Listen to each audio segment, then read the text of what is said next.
Good evening, friends, and welcome. And so happy that you're here for the last Thursday of the month Fiction Book Club. Gosh, look at my eye. I am so sorry. For those of you who are here for the first time, welcome. So glad to see you. Little Boots, thank you for showing up. I know you have to run, but thank you for your support. It's greatly, greatly appreciated. Let me say hello to everybody, and then I'll tell you about my eye. But I think Utah Mike was the first one here. No, Scott Hummer. Scott Hummer, Patty's Garden. Little Lone Prepper, Utah Mike, I said. Let me see who else. I saw Little Boots. Welcome. Good to see you. Phaeoxerus, fantastic. Thank you. Our great friend of the channel. Thank you for your support and being here. And Tuck by V1, another great follower. Thank you. Little Lone Prepper, thank you for the 5x5. Yes, that always concerns me. Although tonight I'm using StreamYard. So StreamYard reduced it. We used to be able to do the entire month for free on StreamYard. And they've reduced that to where I can only have a couple hours a month for free. So I try to do that for where I'm got an author and that's once a month. I really want to focus on giving good quality to that author because I only choose the best authors to review their books. And tonight's one of my absolute favorites. So yeah, so I'm not as worried about with StreamYard as I am directly off of YouTube. But thank you. I greatly appreciate that, letting me know that you can see and hear me. Although tonight with my eye the way it is, I wish that you couldn't see me. Wow, Fiaxra says that President Trump is putting the wood to big pharma, 60 days to lower prices to what Europe pays. Oh, right. I like that. Thank you. Tuck by V1 is reminding everybody to please hit the like button and make sure you come back and put a comment after the video. That helps the algorithm. So I greatly, greatly appreciate that. Suzanne Goulet, good evening. Good to see you, my friend. I need to add Suzanne I'm going to make a note. Add Suzanne as a where's my pencil? There we go. Suzanne. S-U-S, I believe. Yes. Forgive me for just 1 second while I write her name down. I'm going to add you as a moderator, Suzanne. Thank you for your loyalty and for being here on such a regular basis. I greatly appreciate it. Okay, so first off, what's wrong with Lee's eye? I had surgery this morning, continuing with my upper gastric system, gastrointestinal system. And the surgery that they did, they had me laying on my left side. So evidently something happened and my eye got too much pressure or something scratched the cornea as I was under sedation. So when I came to, they tried flushing it out and everything with saline. I've been using an ice pack on it all day, trying to get it down, but that's the way it is. I saved all my wristbands for you guys. Just look at that. So I got the yellow fall risk. I've got the red allergy band.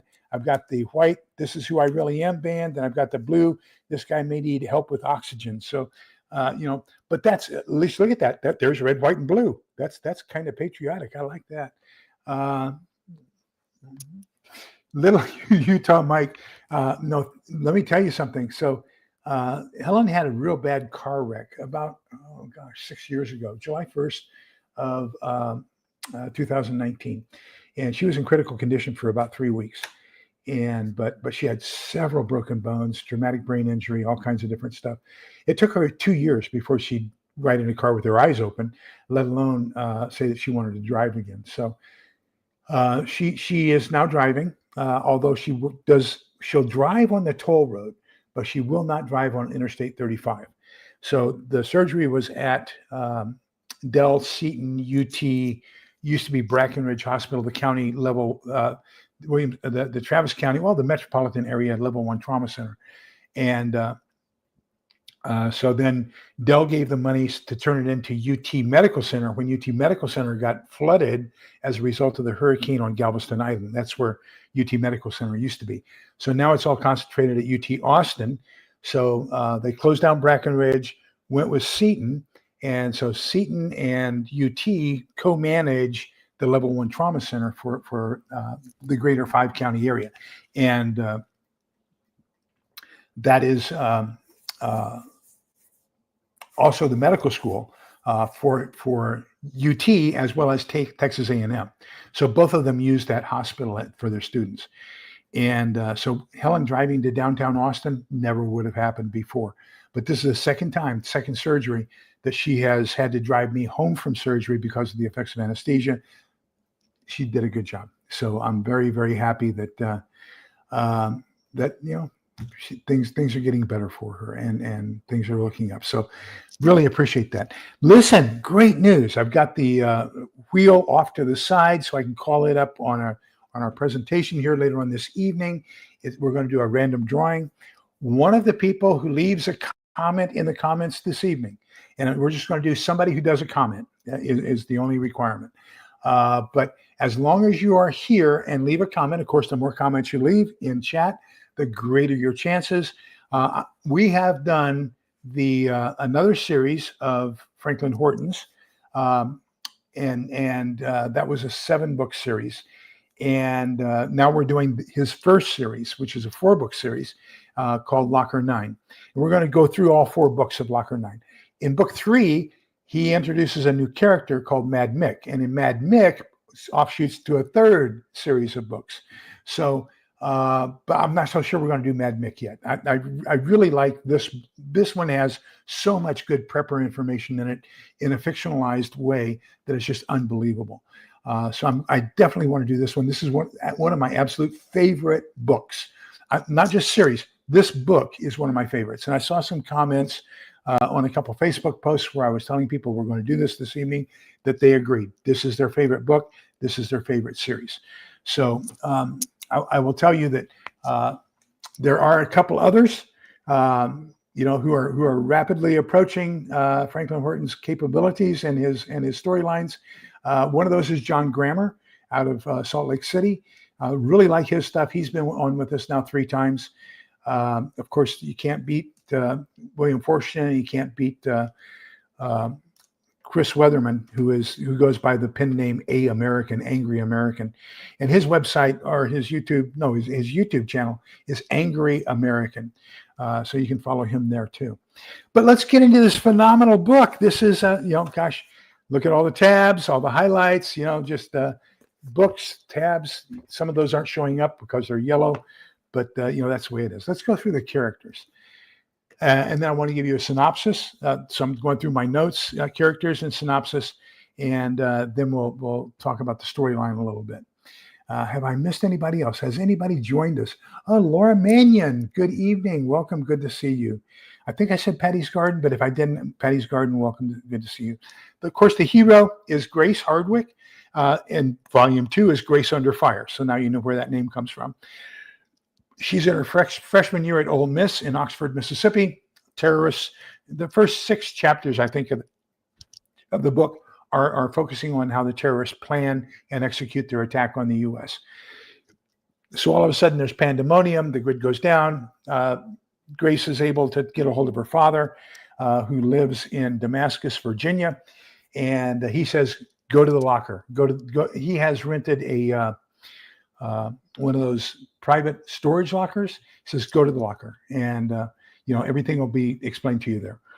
So, but anyhow, she's going to begin this 600-mile journey, and she's a strong, independent young woman. She faces random violence with cool, calm, and collected. And only once that I recall does her emotions get to her. The rest of the time, she's got it together. I mean, I hope that I can be as cool as Grace in most of these circumstances in the book. She's the primary hero of the book. The whole series is about her going from her freshman year at Ole Miss home to Damascus, Virginia. It's unclear whether it's just her roommate or whether it's her best friend, but it's Zoe. I'm going to pronounce it Zoe. I know there are people out there who would pronounce it Z-O-E as Zoe. I had an Aunt Zoe, so that's why I'm going to call it Zoe. She was my mother's oldest sister, oldest of 7. But Zoe is her best friend. Oh, it does say, yeah, it is her college roommate. I'm sorry. And so the 2 of them get together, and they leave and they go to the locker together to explore the locker and see what they can do so that they can get out. And Zoe is just one of those unprepared. She has not been trained in anything. She doesn't have any skills in the prepper realm. She's never fired a gun. She, just one of those urban ladies that just had everything planned out inside the city and wouldn't have to do anything. So she's a supporting character that's always reinforcing Grace. She gives Grace some strength at times and some challenges at times. When they leave the college, Grace says, "We need to get out of here. Pack your bags. We're getting out of here." Grace packs a duffel bag. Zoe packs a suitcase on rolling wheels. So just give you an idea of the two. And of course, Grace, her dad bought her a vehicle.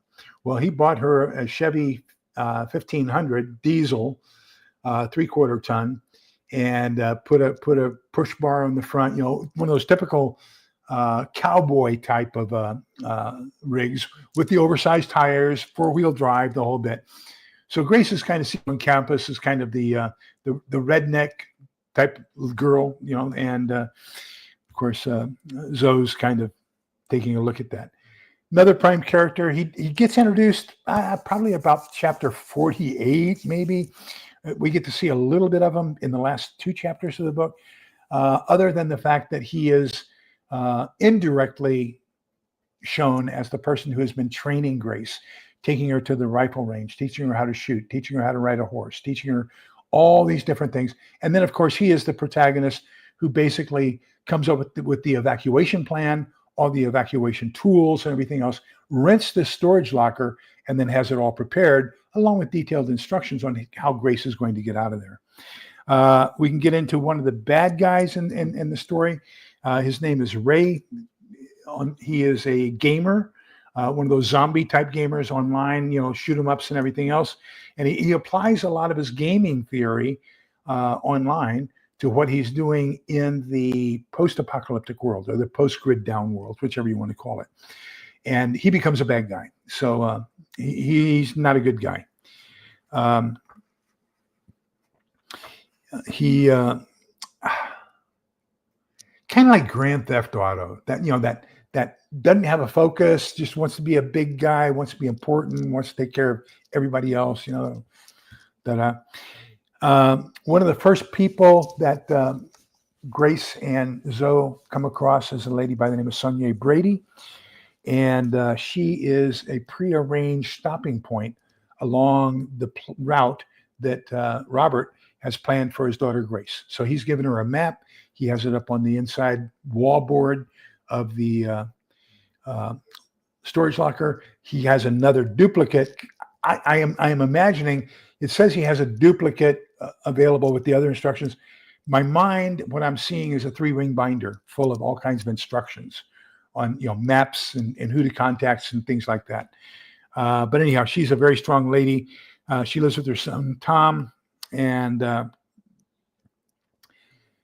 Sonia is going to be a very important message for us that I'm violating by doing this video. Okay, and I'll share that here later. Then she has a son named Tom, and Tom, he is somehow or other disabled and can't use his legs, and he has special chairlift and special equipment. As a matter of fact, he even has a special saddle made so he can ride a horse. But he has at least lost the use of both legs, possibly had both of them amputated. But evidently he's a pretty strong looking guy, pretty nice guy. He and Grace get along extremely well together. And then there's another friend, Chin, which is another waypoint as they're making their way towards Damascus, Virginia. And so he becomes another one of those important support characters. So I came down with 7, I think it's 7.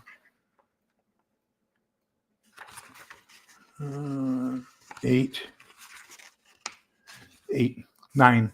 I'm gonna add another one. I thought of another one. 9 critical lessons that we learned from this superior book. Okay.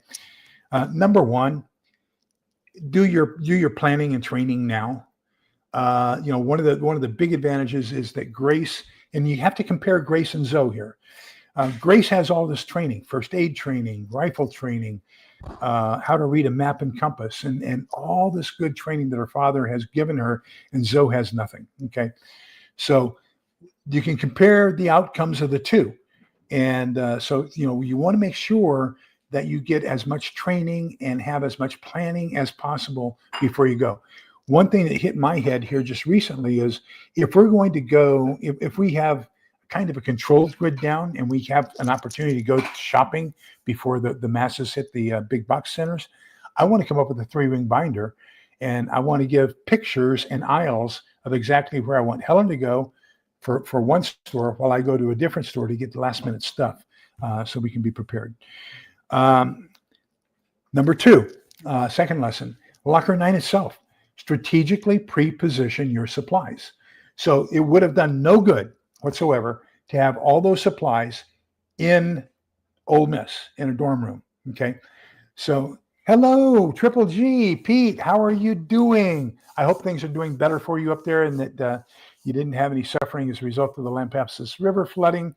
But I'm fairly sure that you're pretty high up and away from that. On the Fence, good evening. Welcome. I have not seen that before. I'm so happy that you're here with us. Thank you for joining us. So make sure you have a plan. If you're going to have an evacuation route, have things planned out, like Sonia, like Chin, so you have stopping points. Where are you going to go for reinforcements? Where can you go get additional food? Some of these people were Facebook friends. Some of them were old Army buddies. Some of them were old college buddies.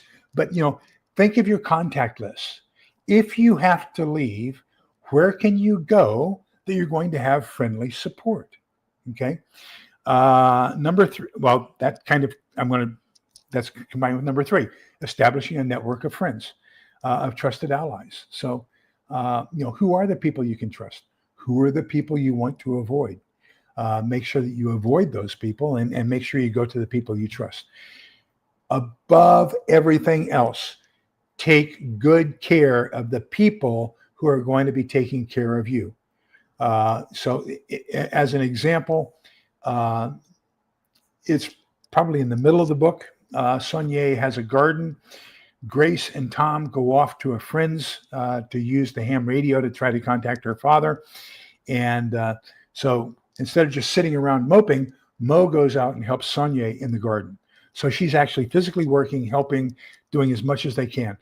Don't wear out your welcome. If you're going to go somewhere and count on somebody else to help you, make sure you are giving them more than they are giving you, so that you can be repaid. So you're repaying them in advance, and keeping that close alliance.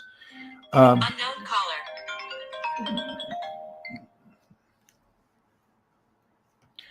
One of the things, once you hit age 70 or 6, I'm going to say 70, Helen's 70, and she gets the same calls. I get 5 to 10 spam calls per hour, it seems like. Let me turn my phone off. Okay, there we go. Now it'll go to my watch, dismiss. But where was I?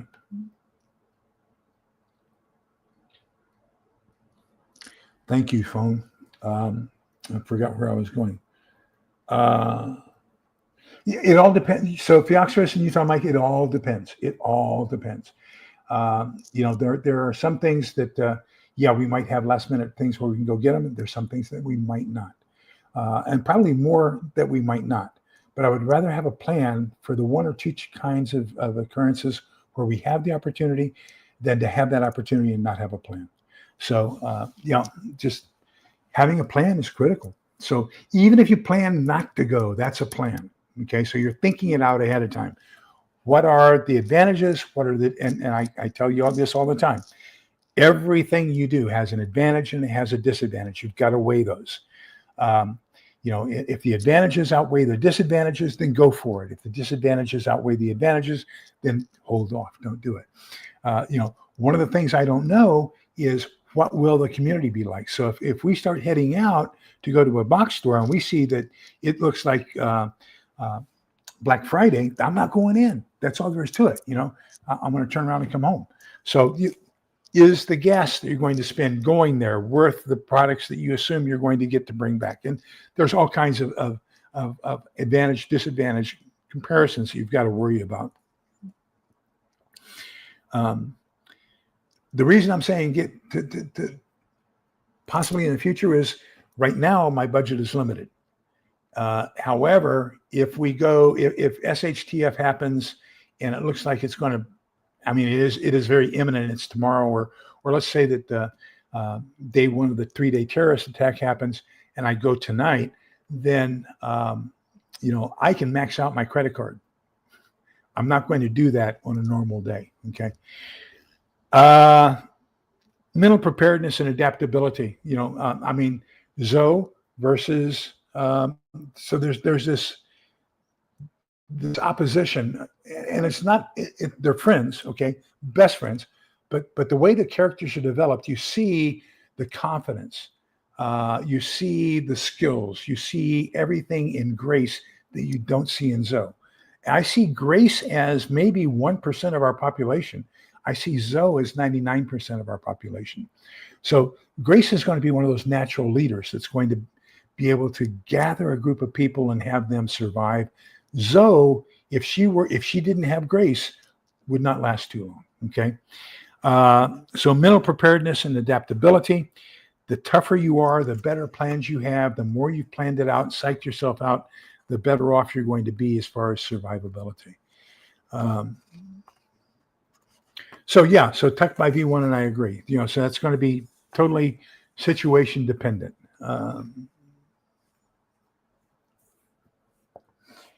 Let me see. Here's one, and I told you I'm violating it by doing this video. Make sure you're as discreet as possible to avoid attention. I told you about Sun Ye. I hope I'm pronouncing it the way that Mr. Horton wants it pronounced. But anyhow, Ray, the bad guy, finds Sun Ye because she's been on social media and saying, hey, if you're of this character and you're this kind of guy and you're willing to come here and work and you bring your own stuff, come join our group, and we'll all be one big happy family. Well, not just the people who want to join your group are going to pay attention to those kinds of posts. There are going to be those who want to take advantage of your group.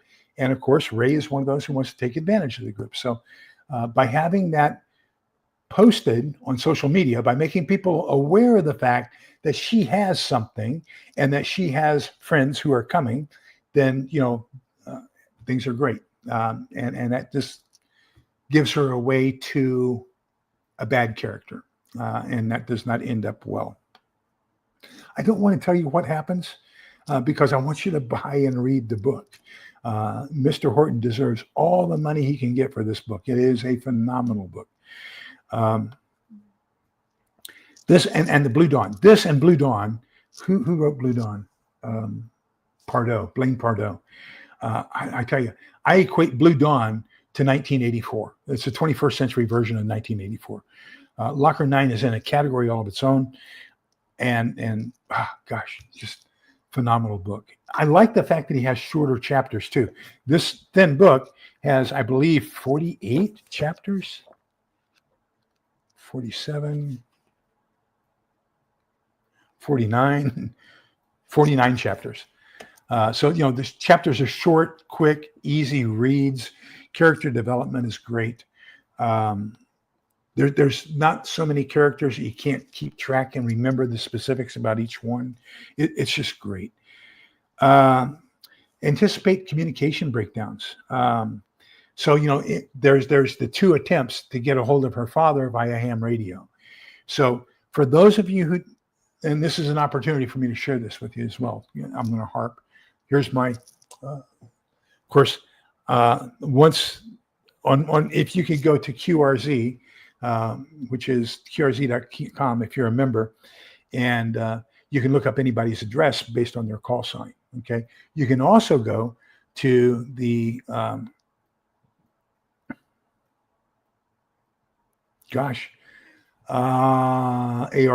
but I want the FCC. Once they grant a license, you have a posted address. However, if you are a ham and a prepper, do not give your home address. Use a post office box.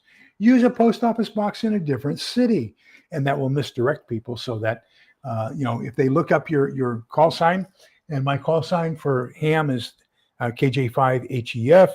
My call sign for GMRS is WSED 742. If you look those up, you're going to find I have a post office box in another city.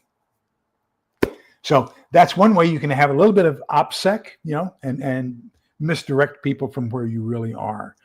But I'm going to strongly encourage you. Now, let me grab my radios. I've got,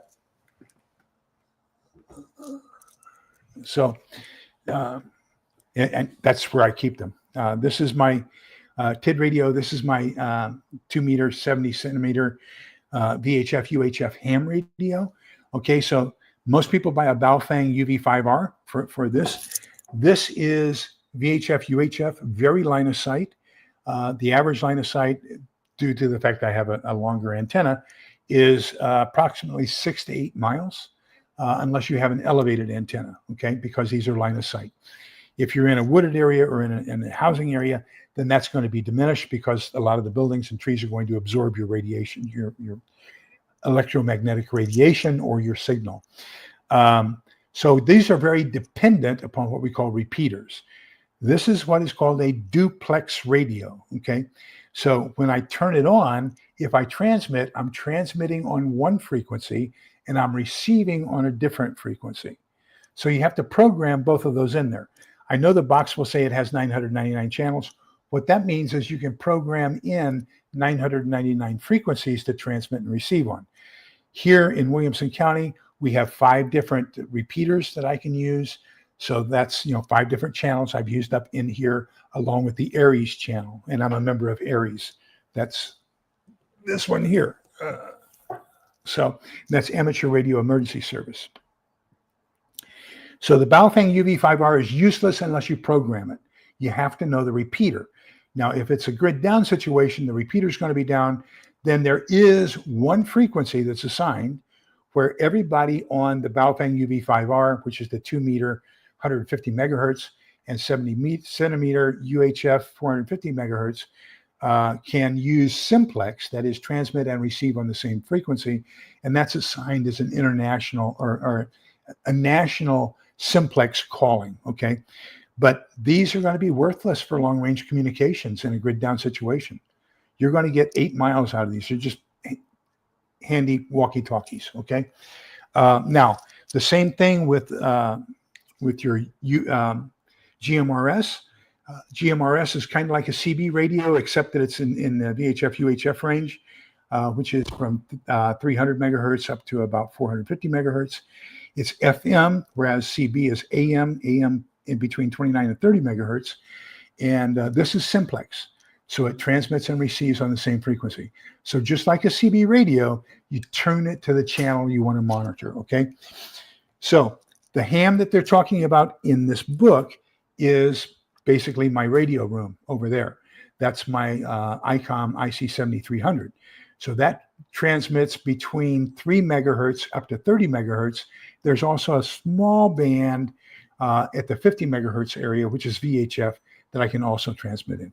But I can transmit continuous wave, which is Morse code, single sideband, which is voice, or I can do teletype, and I can also do slow scan TV. So any of those can be transmitted over the HF system. That's the system that they're looking for people, and we're very obvious because we have tall antennas in our backyards. Actually, it's a tall mast with an antenna mounted on the mast. So when you see those guys, those are the guys who have long-range communications. Because of the way ham operates in the HF spectrum, we can basically communicate around the world, okay? So have a plan. Have a communications plan is what they're talking about in the book, about how are you going to communicate with each other. And it's not just radio. There is something in this book I had never thought of that I have it tabbed. That is just superior. Oh, doggone, there go all my notes. I got excited. Okay. There's something in this book I had never thought of before. And so Robert Hardwick has a package of Sharpies in the go bag that he has in the locker 9 for Grace. And so why does he have markers in the go bag? Let me see here.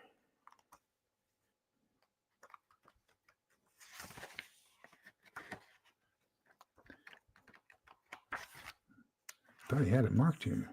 Okay. So he has a half dozen Sharpie markers and a single index card that reads, once you leave locker 9, I want you to stop at every distance sign that you pass, if it is safe for you to do so.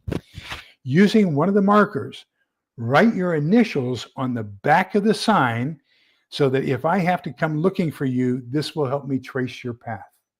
Ingenious. I love it. Yeah. So you know what I've added to my go bags? I've added Sharpies to my go bags. Absolutely ingenious. It's another way of communicating. Okay. So you're communicating with people who are trying to find you. So, and then Stephen Smith in his Stonemont series talks about how do you let people know if they're approaching. So in the instance, there's a young lady, she's approaching her mother. Her mother comes out of the house, looks up at the sun or in the direction of the sun, doesn't say anything, doesn't wave, doesn't do anything, turns around and walks back into the house. So the daughter knows that because her mother came out and didn't do anything, that the coast is clear, she can go in. If the mother had said, come on in, that would have indicated, come on in, it's safe, that would have indicated that there are bad guys holding her hostage inside the house. Don't come in, right? So have those kinds of communications figured out. And that's another one of the big issues in this book is figure out your communications plan with your family, with people. There's certain signals. For example, there's one point where Grace drives up to it's Sonia's place, and she shoots 2 shells as she's approaching the gate to let her know that's a prearranged signal. Hey, I'm approaching. Don't shoot me. Okay. So there's all this great information about how do you communicate with each other? How do you let each other know that things are safe or where you are or whether or not you're approaching on a friendly basis or not. So get all those communications figured out. Read this book. It's got great advice on all those different communication plans. Just unbelievable. The next one is understand human behavior in a crisis. How are people going to react? And no 2 people are going to react the same way. And given the same situation on 2 different days, no one person is going to react the same way twice. Okay. So I think one of the things that he shows is the different types of people that there are out there. Sonia, such a great person, so giving, so caring, so sharing. Tom, who you think being disabled, yet he becomes a hero. Grace, 19, I'm saying freshman in college, 19 years old, a 19-year-old young lady, no threat to anybody. Same thing with Zoe, right? So think of all these different people and the behaviors that they show, and put them in dire circumstances and how will they react. And a lot of that's going to become training and previous environment. So, make sure that you have those. The other thing is mobility and lightweight gear. I think my favorite example of this is, think of the Norman conquest of England, of the Saxons. Okay. You had back in 1000s, the Battle of Hastings and all these other places, had all these armored knights, chainmail, big broadswords, helmets, shields, that just overweight, right? Just all this protective gear that they're so burdened with weight that they have to move in formation to, as one unit, so that they don't step on each other or trip each other, because you could lose your balance so much. They're fighting the Vikings. What did the Vikings had? The Vikings had a simple wooden shield and either an axe or a spear, and then they had a helmet. That was it. And because they were more lightweight, more mobile, more flexible, and trained harder with that weapon, the Vikings just decimated the Normans, decimated the Saxons for what, 300 years? Just unbelievable. So learn from that. What we learn here is the more stuff, the more encumbered that Grace is, the more she worries about her stuff and the less she worries about surviving. The less stuff she has, the more she can focus on taking care of herself and Zoe and getting home. Okay. So don't get caught in a trap where, and that's a Lee interpretation. It's not stated in the book. That's a Lee interpretation. Don't get stuck in the trap of being totally dependent upon your gear. You realize that your gear is there as a tool, but what's more important than the tool is the knowledge of how to use that tool or how to replicate that tool should you lose the tool. So the ninth one is going to be, that I'm going to add here spuriously, is going to be OPSEC. Don't let others know what you're doing. Grace did not know. She was told by her father, Robert, do not go to the locker until you have to. I don't want you to know what's in it. I don't want you to know, basically anything about it until you have to. That way you don't inadvertently tell somebody something that they don't need to know, right? So then when it becomes important, she has the key. She goes to the locker and opens it up. And I'll go through some of the stuff that they have here. I have it all highlighted and tabbed and everything else. One of the things that's really neat is there's one of the padlocks, the padlock for the basically the weapons cache has a 3x5 card taped over the top of it, and the 3x5 card has basically just a word, and the word is where the family went on vacation one summer. And so over on the mat board, there are several family photos. And only one of them, and of course it doesn't have anything about where that is of the family at that spot. So she goes and pulls that pin, and taped to the back of that picture is the key to the arms cabinet. Okay. So think of, that's another form of communication. It's a way where he was able to discreetly tell her, this is where the key is, but nobody else, unless they had been on that family vacation, would have known which picture to go through, unless they went through, started pulling pictures off the wall. Okay, so that's kind of what I wanted to cover with that. You've got most of the characters, and so I guess we can kind of talk a little bit about the book, but I'm not going to give you too much of the plot. I want you to read the book. I want you to read the plot. It is phenomenal. And trust me, you're going to hate me. The link for the book is in the description down below. You're going to hate me. I guarantee that 99.5% of you are going to read this book. And as soon as you finish reading, or before you finish reading this book, you're going to love it so much, you're going to start ordering the other books. And then you'll probably do like I did. And when I got to book 3 and it introduced Mad Mick, that got me into the Mad Mick series. So I probably have 15 Franklin Horton books as a result of reading this one. And I hope you enjoy it as much as I do, but please buy the book. Heather Ruth, good evening. Welcome. So happy to see you here. Okay, let me give you some of the things I've highlighted and some of the things I want to share with you. On page 43, her vehicle is a 2008 Chevy Silverado. I'm sorry, I said 1500. It's a 2500. Heavy-duty 3/4 ton truck with a lifted suspension, oversized tires. Her friends say it looks make look like a redneck. Has a diesel engine, 4-wheel drive, and a winch on the front. Truck bed has a fiberglass cap on it that protects any load on the bed from bad weather, and she could sleep in there if she needs to. It also has heavy steel road armor bumper in case she needs it. Okay, then let's get to chapter 12. Okay, so chapter 12, we're getting into the contents of the actual Locker 9. So on the right are 2 assembled camping cots with sleeping gear piled on them, 2 pillows, sleeping bags, foam sleeping pads, A nylon bag she recognized as being a 2-man backpacking tent. There are white 5-gallon plastic buckets with screw-on lids underneath the cots. 2 of the buckets are 30-day food supply buckets that could be bought from different retailers. And then the other is stacked with a variety of freeze-dried meals and portable water filters. So let's talk about that real quick. Please be careful when buying these,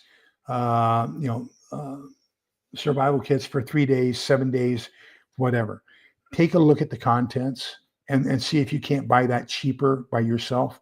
They say that they've got 60 servings, and of those 10 are milk, instant milk, but it's not real milk, it's whey milk. 10 of them are oatmeal, 10 of them are cream of wheat. When you start taking a look at the contents, you say, God, am I really going to eat that to survive? Then the second question is, you're going to need somewhere around 2,500 to 3,000 calories a day if you are moving and trying to survive. And if you take a look at these, they usually have a caloric count of somewhere around 890 to 1,000 calories a day. So that 3-day supply, just to get your minimum calories of whey milk and oatmeal, you're going to have to eat a day and a half supply just to get 1 day's worth of calories. So please pay attention to what you're buying. Okay, I want to warn you that up front. And then take a look at the contents, and you can replicate that and do it yourself cheaper, and get a good bag or a good plastic can or bucket or whatever. Do it better. As a matter of fact, for what you're going to pay for a 2-week supply of these survival foods, you could probably get a full 1 to 2 cases of MREs, and it might be just as well off. Okay, he says her call sign, in case she gets on the air, is the girl from Locker 9, and the mission is to get home safely. So it talks about one is labeled. So he's showing her all these different places, push pins, with pictures of the people, information about them on the roadmap that he has posted on the wall. And it says it's a Facebook friend. For example, Heather is a fantastic Facebook friend. And I would be happy to be one of her points if she needed to evacuate. And I'm sure she would do the same for me. Then it says a relative or a high school friend or a friend who plays well with others, just people that they get along extremely well with. So, this gives her an idea of her evacuation route, who's there and how they're related to her father, so that, all of a sudden they can have a relationship, and she knows whether or not she can trust them. There's also 25 gallons of diesel fuel. Now, don't forget, if you're going to store any kind of fuel, store it with either Stay Bill for gasoline or Pri-G for gasoline or Pri-D for diesel. Pri-G and Pri-D, you're probably going to get those at an auto supply store, or you're going to get those on Amazon. Stable, you can get at most places. Stable, you can get STA-BIL, but you can get that at Walmart. Now, Stable will only keep your gas good for 2 years. Pri-G and Pri-D will keep your gasoline or diesel good for 5 years, for 5 years. So almost 2.5 times the length of the Stable. You're going to pay for it. You're going to pay a premium for it, but it is a slightly better product. Okay, looked at the picture of her family at Duthat State Park, and then that doesn't click in until she finds the key or finds the clue to go back to that picture and get the key behind it. So inside is a Glock 19. A magazine is full of 9mm hollow points. It has Meprolite night sights, 2 spare magazines, 2 extra boxes of hollow points. Then there's a Hazard 4 brand messenger bag with an AR-15 pistol, and a 50 caliber ammo can full of 5.56. It has a TRS-25 red dot sight. I love the fact that he gives the exact recommendations of what he wants. I don't have any of these. I don't have a Glock 19. My 9mm is a Ruger Security 9, and my Glock is a Glock 21, which is a 45 caliber ACP. But I prefer it to the 1911 because it's a double stack. I can get twice as many rounds in my Glock 21 as I can in my in 1911.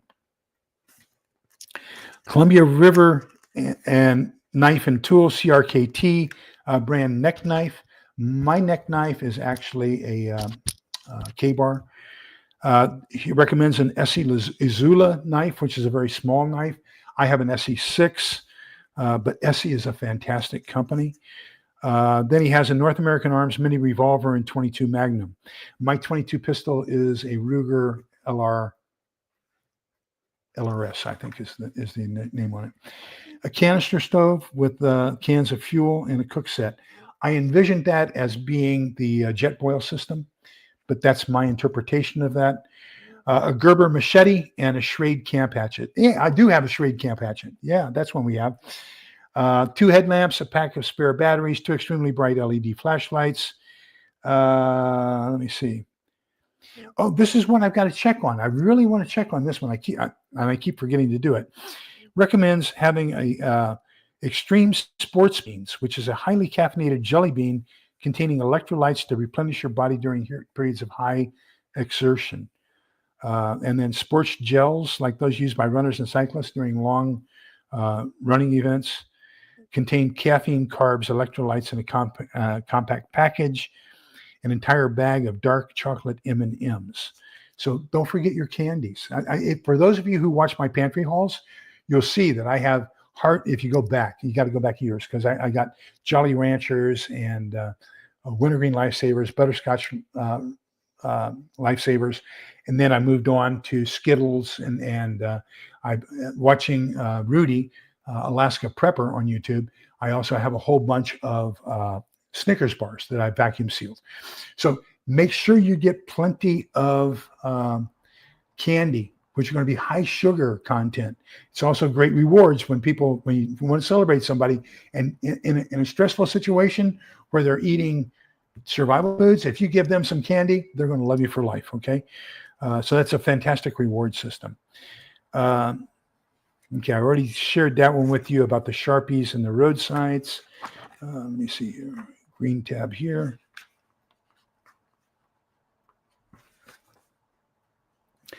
My dad says that why the government discourages people from being too prepared, Grace says, is a man who can take care of himself is free to make his own decisions. And the implication is, and not dependent upon the government. And absolutely true. Absolutely true. I wholeheartedly agree with that. In here, he recommends a Skinny Medic trauma kit.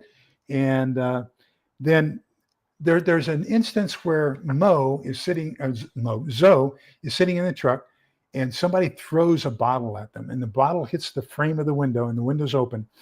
And of course, the glass bottle shatters on the vehicle frame, on the truck frame, and then all that glass goes into her face. It doesn't puncture her eye or anything, but it really cuts up and messes up her face.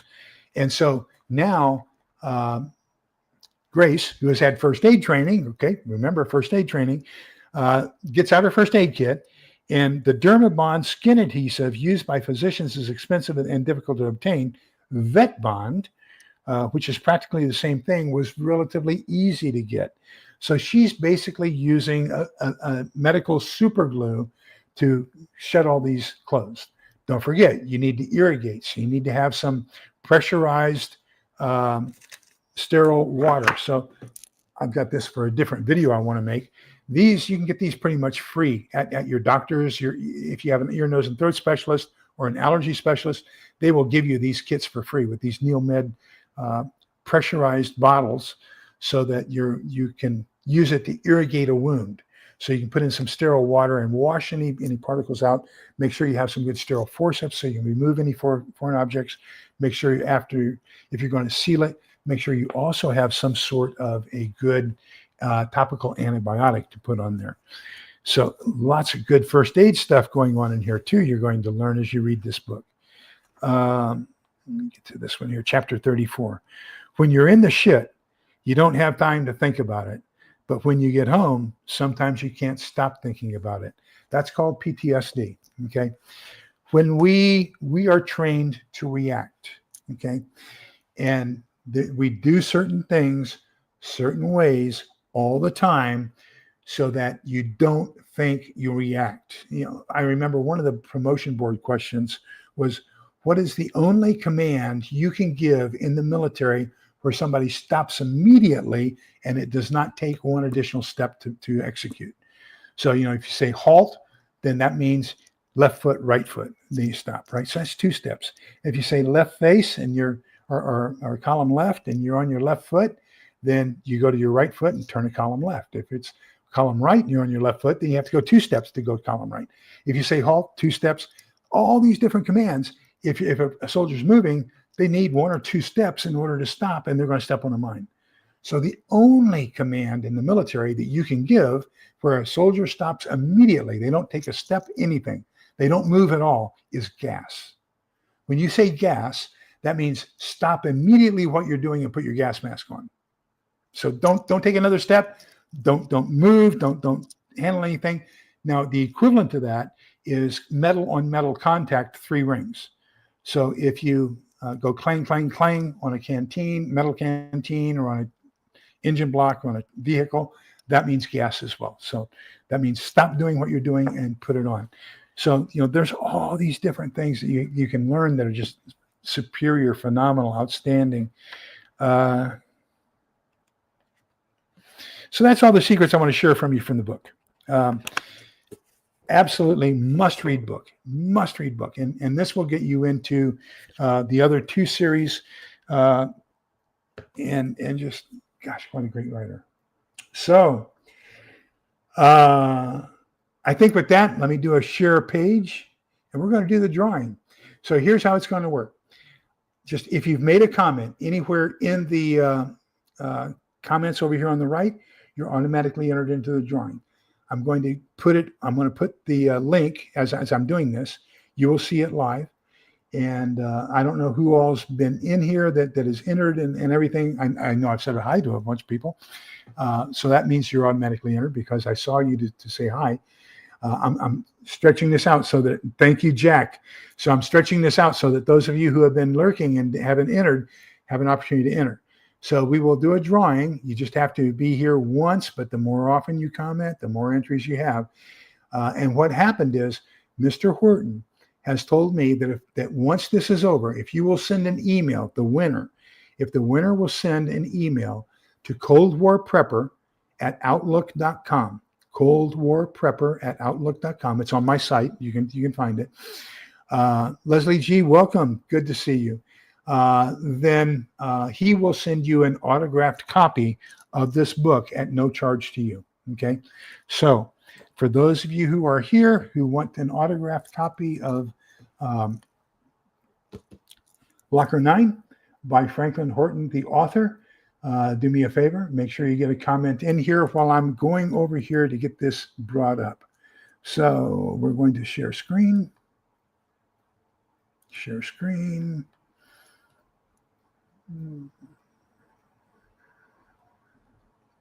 Where is it?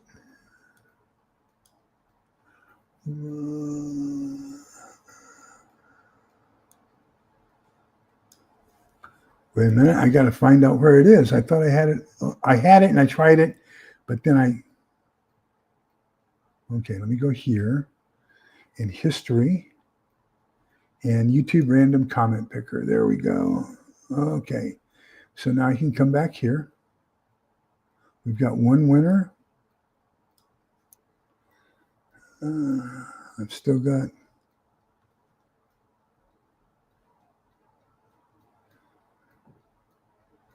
Okay. I think, and that's still got my correct YouTube live on there. So we got down here, we got that. Okay, so now I can go here, I can share screen.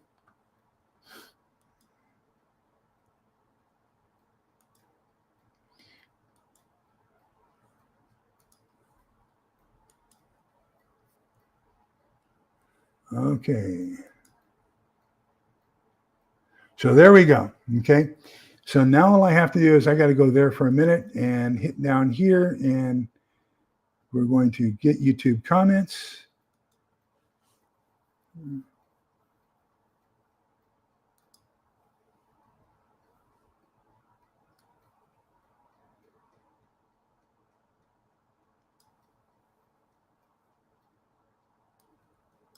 We're going to start the raffle and pick a winner.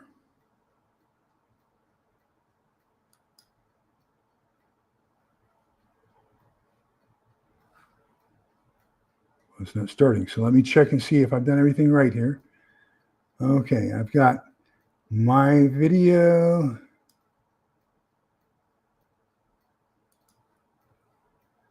One winner.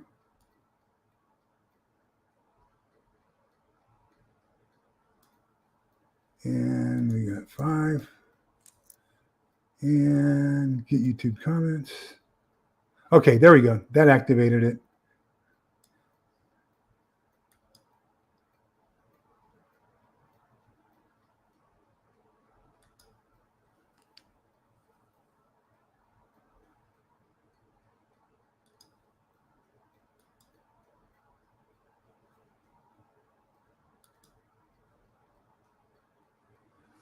Well, shucky durns.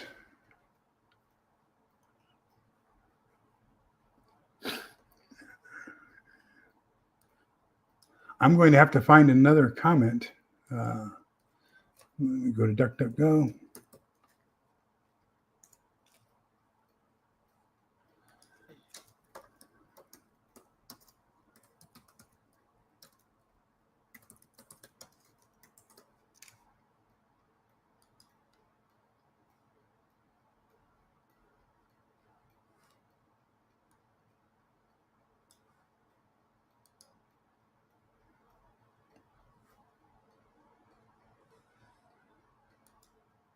See if y'all are seeing what I'm seeing. And then I've got to go here. And I got to go to YouTube for just a second and get my own video up.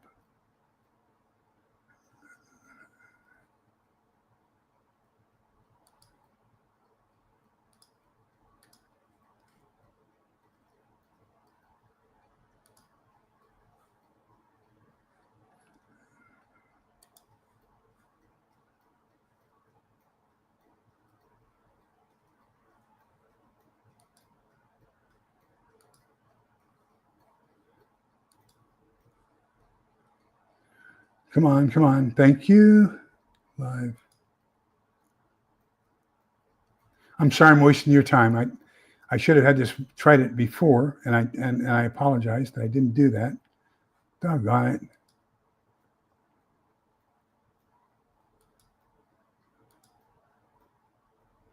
I'm looking for the YouTube version of my URL so I can go in there and pick it. And okay, now we've got it. So dashboard. Doggone it.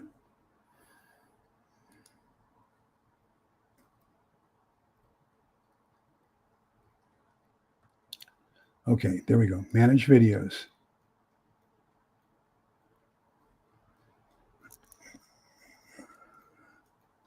We'll get there. I promise you. We will get there.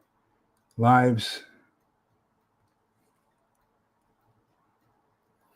Just my old Apple is 10 years old, and sometimes it's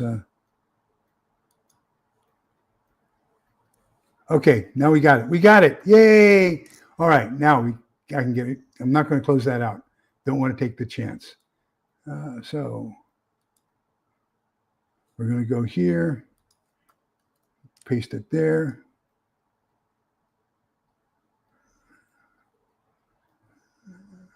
It won't let me do it. Doggone it. Oh, there we go. There it is.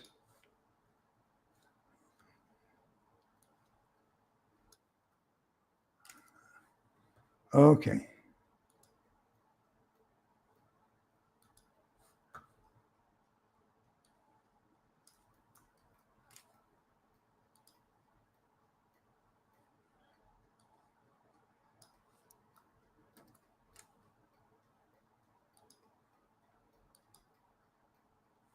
It's not letting me do it. Okay. I will tell you what. I will find a way to get this to work. And I will do this the very first thing at our Monday night nonfiction book club meeting. So at 8 o'clock, I'll greet everybody at 8 o'clock. At 8:05, we will hold the drawing, because I don't want to force you into watching my Monday night one. I would like to have you there, but I'm not having any luck with these random pickers. So if I can get you to just be there at 8:05 Monday evening, we will pick a winner Monday evening, and everything that applied for tonight will apply for Monday night.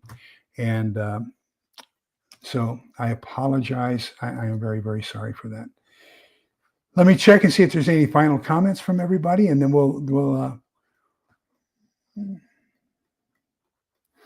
well, thank you, Tammy. Yeah, we do have a great group. I am so blessed and so lucky. And I want to recommend all of you as well. There's a YouTube, a Facebook channel called Prepping for the Long Term. I would encourage you to join it. That group is just like this YouTube group. Just a great group of people who are really supportive of each other. Heather is the owner of that Facebook page, and she does a really good job. If people are disrespectful or whiny or rude or demean somebody, they're gone. There is no second chance. You come there with one purpose, and that is to either be of assistance to somebody else or to learn. Okay, but no sarcasm, no rudeness, it's a very well managed group, and so I would strongly encourage you to be there. Okay, so yeah, 5% chance to win if there's 20 people. Thank you, Utah Mike. So let's see what we can do here. I'm in the book of Numbers, chapter 6, verses 24, 25, 26. I'm going to grab my ice pack real quick before I start reading. And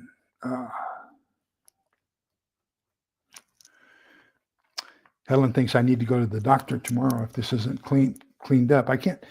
Evidently, I either rolled onto something and scratched my cornea or something while I was under anesthesia today. Okay, so this is how you shall bless the Israelis. I got to do this one-eyed. Let me get glasses. That may make it easier. The Lord bless you and keep you. The Lord let his face shine upon you and be gracious to you. The Lord look upon you kindly and grant you peace. Do me a favor. I don't want to be a fearmonger. However, President Trump has changed the deadline that he gave to Russia as far as having a peace agreement with Ukraine. And that is going to be basically around the 10th or 12th of August is the deadline. So, Russian Prime Minister Medvedev, that's a cognate. Med is honey, Ved is to love, and Yev is son of. So Medved, honey lover, is the Russian word for bear. And so it's a son of a bear, Medvedev. But anyhow, he said that basically don't be surprised if it doesn't go nuclear. But so please take care of yourself. Please be prepared. And we'll see what we can do. Okay. Remember that the only way that we're going to get through this is if we take care of each other. So please continue to be kind, polite, and respectful to each other, because togetherness is the only way we'll get through this. Take care, everybody. Have a great evening. I'm sorry for the inconvenience. I'm sorry for my inability to get a good wheel. I will contact Prepping with Sarge. He has one that I know works, and he'll teach me how to use it. And we'll have that drawing at 8:05 Monday night. Take care, everybody. Have a safe weekend. Bye-bye.